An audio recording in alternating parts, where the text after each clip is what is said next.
At পাই বাইক channel, brand new day and brand new blog. আজকে সকালটা এখান থেকে শুরু করছি। সকালবেলায় উঠে গিয়ে গোপাল সেবা টেবা দিয়ে আর ইনিশিয়াল যা কাজকর্ম ছিল সব কমপ্লিট করে নিয়েছি। ওর পড়তে চলে এসছে, ও পড়াতে বসে গেছে, এখন স্টুডেন্টদেরকে পড়াচ্ছে। তোমাদের সঙ্গে পরে দেখাচ্ছি, দাঁড়াও। এখন যেহেতু একটু ব্যস্ত আছে তাই জন্য এখনই ওর কাছে আগে গেলাম না, আমি গুড মর্নিংটা আজকে স্টার্ট করলাম। আর এদিকে আমার আজকে সকালে পড়ানো ছিল, কিন্তু যে ইউকে স্টুডেন্টটা পড়ে ওর কোনো একটা রিলেটিভ মারা গেছে বলে আজকে পড়বে না, বললো কালকে পড়বে। তা আমি সকাল সকাল ব্লগ টগ এডিট করতে বসে গেছি তোমাদের সঙ্গে সব শেয়ার করবো বলে, কেননা কালকে রবীন্দ্র জয়ন্তীর ব্লগটা বেশ বড় ছিল, তো সেখান থেকে সমস্ত কিছু এডিটিং করতে একটু সময় বেশিই লাগছে আমার অপেক্ষাকৃত। তো যাই হোক, তারই মধ্যে তোমাদের সাথে গুড মর্নিংটা সেরে নিলাম। কাজকর্ম থাকবে, ব্যস্ততা থাকবে, তারই মধ্যে সারাদিন তোমাদের সঙ্গেও থাকবো, আসবো, সব কিছু শেয়ার করবো।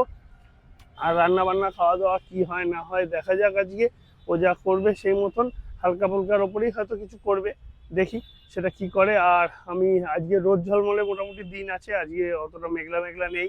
তবে যদিও কালকেও ফোরকাস্ট ছিল বৃষ্টি হওয়ার, কালকে হয়নি। একদিকে ভালোই হয়েছে, নাহলে প্রোগ্রামটা আমাদের অ্যাটেন্ড করা হতো না। আজকে হয় কিনা দেখা যাক। সকাল থেকে মেঘলা ছিল, কিন্তু এখন মোটামুটি রোদ ঝলমলে দিন আছে, মানে হেভি মানে তীক্ষ্ণ রোদ তা বলবো না, কিন্তু তারই মধ্যে যে হালকা একদম রয়েছে তাও না, মোটামুটি রোদ্দুর ভালোই আছে। তা এই হচ্ছে ব্যাপার। চলো দিনটাকে আজ স্টার্ট করা যাক, আর তোমার সাথে সব কিছু শেয়ার করা যাক। দেরি করে লাভ নেই, শুরু হোক দিনটা। Hi friends, good morning, welcome back to our channel অ্যাট ডেট পারিবারিক রোজের মতো আমি ব্লগটা আজকে এখান থেকে শুরু করতে চলেছি। আশা রাখছি সকালে ভালো আছো, সুস্থ আছো। আর গতকাল সকলের রবীন্দ্র জয়ন্তী কেমন কেটেছে সেটা অবশ্যই আমার কমেন্ট বক্সে জানাবে। তো আজকের দিনটা শুরু করতে চলেছি, সকালে পড়ানো রয়েছে। দুজন পড়তে এসেছে, একজনের কালকে পড়া হয়েছিল না তাই সে এসছে, বলো। আর আরেকজনের যথারীতি পড়া ছিল তাই সেও চলে এসছে। বাকিদের তো আবার অনলাইন ক্লাস আছে দুজনের, আর কালকে আবার সবার পড়া রয়েছে। তো যাই হোক, কালকে আবার আমার এক ছাত্রী এইচএস এর রেজাল্ট বেরিয়েছে, ও ভালোই রেজাল্ট করেছে, র্যাঙ্ক করেছে। তো রাত্রিবেলায় খবরটা পেয়েছি, খুব ভালো লাগলো। ওর ভাই এখন আমার কাছে পড়ে, ও আর এখন পড়ে না, তবুও রাত্রিবেলায় খবরটা জেনে আমাকে জানিয়েছে। যে তখন আমি প্রোগ্রামে ছিলাম তাই সেভাবে কল করতে পারিনি, আজকে পরে ফোন টোন করবো বা কথা বলবো বা বা পুরোপুরি শুনবো, আর কথাটা হয়নি বিশেষভাবে। তো যাই হোক, এখন উঠে তো এখন পড়াতে বসে গেছি, এখন একটু যাব। সকালবেলা এখনো সেভাবে রান্নাঘরের দিকে যাইনি, তো যাব, ওকে চা দেবো, চা খাওয়ার জন্য উঠে পড়ে লেগেছে। সকালে ওর পড়ানো ছিল, তাও একটুখানি পড়ি আবার। ক্যান্সেল করেছে না, পড়ানো হয়নি, ও ক্যান্সেল আমি করেছে। তাই ভাবছি যে উঠে গেলে কেন, তা যাই হোক, পড়ানো ছিল, যা ক্যান্সেল করেছে জানি না আমি সেটা। তো আমি সেটাই ভাবছি যে পড়িয়ে উঠে হঠাৎ করে কেন। এখন রান্নাঘরের দিকে ওকে একটু চা দেবো, দিয়ে ব্রেকফাস্টটা দিয়ে আমি আবার এদিকে ওদেরকে একটু কাজটা দিয়েই যাবো, এদিকে দিয়ে আসবো, এসে করে তারপরে রান্নাঘরের দিকে যাব। কি করব না করবো, শ্বশুরমশাই বললো যে মাছ আনতে গেছে, তা নিয়ে আসুক, কি এনেছে দেখি, তারপরে যাচ্ছি রান্নাঘরে। তো ওদেরকে পড়া একটুখানি লেখা টেখা দিয়ে ধরে টরে আবার রান্নাঘরের দিকে এলাম আর একজনের ব্রেকফাস্ট দিতে। তো এই ব্রেকফাস্ট দিয়ে নিয়ে এদিকে শ্বশুরমশাই মাছ এনে রেখেছে, লেবু আর নুন মাখিয়ে রাখলাম। আর তেলাপিয়া মাছ একটু টকের ডাল করবো ভাবছি, চাটনি কলকের রয়েছে, আর একটু আদার্স ফ্রিজে অনেক সবজি টবজি রয়েছে, দিয়ে একটু ঘ্যাটের মতো একটুখানি এই আর কি মিশালি আর কি, যা করা যায় দেখি, দেখবো কি করি না করি। ঠিক আছে, তুমি রেডি করো, আমি এবার কাজে বসার সময় হচ্ছে, আমি কাজও স্টার্ট করবো। তোমাকে চা দিলাম না, খাওয়ার টাইম হয়ে গেছে, দরকার নেই, খেয়ে নিচ্ছি। তোমার সকালে মেডিসিন খেও খাওয়া দাওয়ার পরে। হ্যাঁ, তোমাকে চা ফা দিলাম না, খেয়ে নাও। ঠিক আছে, আমি খাওয়া দাওয়াটা সেরে নিই। যেন ঝুড়ি যাও।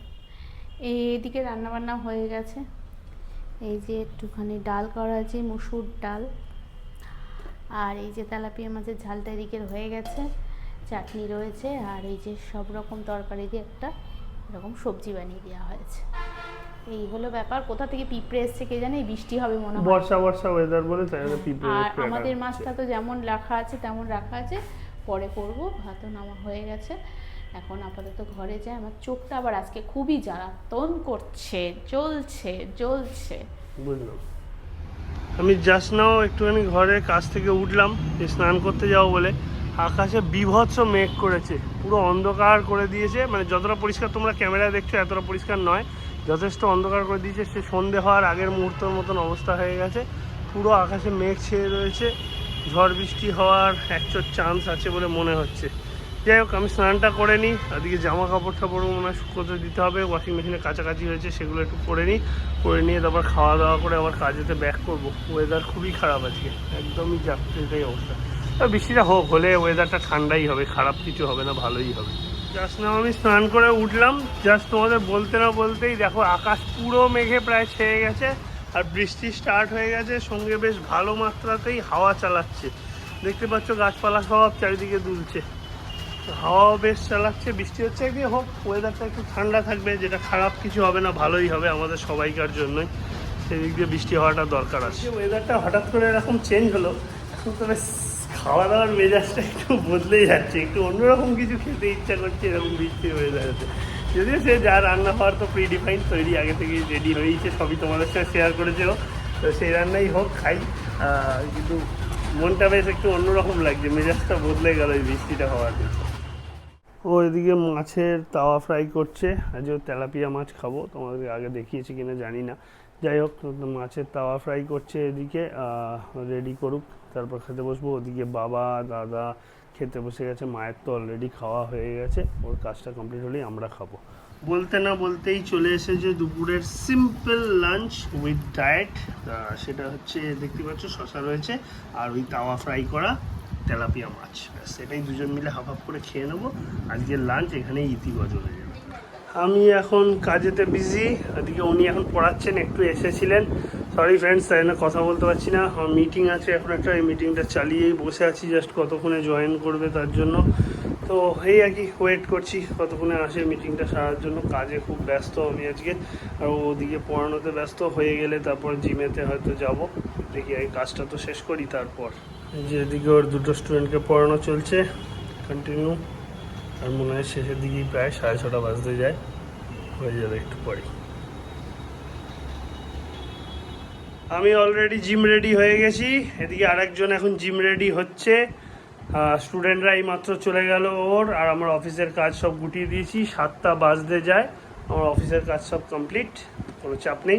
এবারে বেরোবো, বেরিয়ে যাই, গিয়ে জিমটা করে চলে আসি। আমার কোমরে ব্যথা এখনও কমেনি, সো যেটুকু পারবো করব, খুব বেশি করতে হয়তো আমি পারবো না, আর ও যতটা পারে করবে। কি হচ্ছে দেখে গাড়ি নিয়ে এলাম, এবং এসে দেখছি ডিসিশনটা একদম পারফেক্ট, কেননা পুরো বর্ষা শুরু হয়ে গেছে। এই যে আমার গাড়ি দাঁড়িয়ে, এখন জিমটা সারি। এদিকে বিভৎস রকম বৃষ্টি শুরু হয়ে গেছে, ভাগ্যিস গাড়ি নিয়ে এসেছি, নাহলে ভিজে যেতাম। গাড়ি নিয়ে এসে একদম পারফেক্ট ডিসিশন করেছি আমি। জিম আর প্রায় আমাদের হয়েই এসেছিল, কারেন্ট অফ হয়ে অন্ধকার, বাইরে ঝিরঝির ঝিরঝির করে বৃষ্টি পড়ছে কন্টিনিউ, এদিকে কারেন্ট নেই, এদিকেতে সবাই অন্ধকারে মোবাইল জ্বালিয়েছে। এদিকে কী করবো দেখতে পাচ্ছি না কিছু, জেনারেটরটা চালানো হবে, তারপর লাইট আসবে, আর হয়ে গেলে তারপর বেরিয়েও যাবো আমরা। বৃষ্টিটা হয়ে বাইরে বেশ ওয়েদারটা ঠান্ডা ঠান্ডা হয়ে গেছে, অনেকটা ওয়েদারটা ঠান্ডা হয়েছে। এখন পড়ছে ঝিরঝির ঝিরঝির করে, মাছের জোরে পড়ছিল, এখন একটু ঝিরঝির ঝিরঝির করে পড়ছে এখন।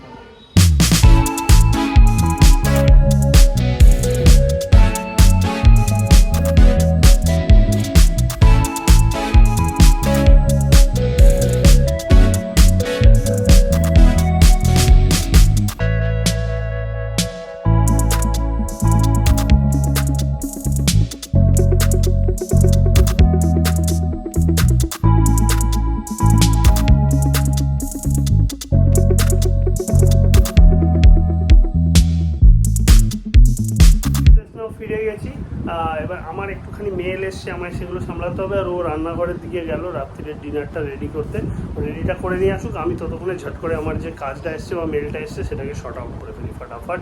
ওদিকে গোপালকে ঘুম পাড়িয়ে দিয়েছি, গোপাল অলরেডি শুয়ে পড়েছে, আমাদেরও একটু পরে শোয়ার পালা আসবে, আগেও খাবারটা নিয়ে আসুক, ডিনারটা সারি। কাজ কমপ্লিট। ওদিকে ও বাথরুমে গেল, আমাকে এই চিড়ের পোলাওটা দিল, ঘরে নিয়ে আসতে বললো, আমি ঘরে নিয়ে গিয়ে তাই ঢুকি, ও আসুক। ডিনারটা করবো, ওর কাছে ডিনারটা দিয়ে দিয়েছি, আমিও ডিনারটা করবো, আমিও একটু চিড়ের পোলাও খাবো, আজকে আর অন্য কিছু করার সময় পাইনি। একটু কিনুয়া ভিজিয়ে রেখে যে যাবো সেটাও ভুলে গেছি। তো যাই হোক, এখন চিড়ের পোলাওটা ওই জন্য করে ফেললাম, উল্টো পাল্টা জিনিস খেয়ে তো লাভ নেই, ওকে দিলাম, আর আমি একটুখানি সামান্য খাবো, আর হচ্ছে এইটুকুই। আর আজকে তো জিমে দেখলি কীরকম হঠাৎ করে অন্ধকার হয়ে গেলো, সত্যি সবাই ভয় পেয়ে গেছে। তারপরে জেনারেটর চালাবার ছেলেটিও চলে গেছে, মানে যে ছেলেটি কাজ করে সে ও বাড়ি চলে গেছে, মানে রওনা দিয়ে দিয়েছিল বাড়ির উদ্দেশ্যে। আবার মাঝরাতে থেকে ও ব্যাক করেছে, কেউ মানে এমন কেউ নেই চালাবার। তার সত্যি কথা বলতে আমাদেরও চালাতে পারতো, আমি সেটা জানি কিন্তু বলিনি, কেন কোমরে চোট আছে সেজন্য আমি আর সেটা প্রকাশ করিনি। হয়তো ওরও ইচ্ছা করছিল, কিন্তু বাই চান্স যদি লেগে যায় সেজন্য ও জানে যে আমি চিল্লাবো, সেজন্য ওখানে প্রকাশ করিনি। তার জন্য কেউ আর বাকিরা কেউই পারতো না আর পারে না, সবাই বলছিল তাই। তো যাই হোক, তারপরে ছেলেটি আবার ফোন করে বললো আমি আসছি মাঝপথ থেকে, তো এসে আবার চালালো। এখনও অবধি জিমে কারেন্ট নেই, আমাদের তো তাও কারেন্ট আছে, বাড়ি এসে দেখলাম। এটাই একটা ব্যাপার, যদি বা রাতে না যায় তাহলে তো ভালোভাবেই ঘুমোতে পারবো। এই হচ্ছে কিন্তু যা ওয়েদার, দেখো এসি কিন্তু আমাদের চলছে না আর এসি চালাতেও হচ্ছে না, কিন্তু রাতে যদি বাই চান্স কারেন্ট চলে যায় তখন যে কি হবে সেটা বলা খুবই দুষ্কর। তো যাই হোক, আজকের মতো এখানেই ব্লগটাকে এন্ড করবো। পারলে অবশ্যই স্কিপ না করে তোমরা দেখো। ভালো থাকো, সুস্থ থাকো, পরিবারের সকলকে নিয়ে ভালো থাকো তোমরা। আর দেখা হচ্ছে কালকে, আগামীকাল। আর যারা নতুন ভিউয়ার্স আছে তার জন্য একটা কথাই বলবো, যদি আমাদেরকে একটু আধটু ভালো লেগে থাকে তাহলে অবশ্যই আমাদের চ্যানেলটাকে স্কিপ করে চলে যেও না, পারলে অবশ্যই সাবস্ক্রাইব করে দিও। আর পাশে বেল আইকনটাকেও অল প্রেস করে দিও, যাতে আমাদের সমস্ত নোটিফিকেশন তোমাদের কাছে পৌঁছে যায়। আমাদের ফেসবুকের পেজ আছে পারিবারিক বলে, সেটাও তোমরা ফলো করে দিতে পারো। একটা লাইক শেয়ার কমেন্ট তো করাই যায়। তাহলে আজকের মতো good night, tata, bye bye, সবাই ভালো থাকো।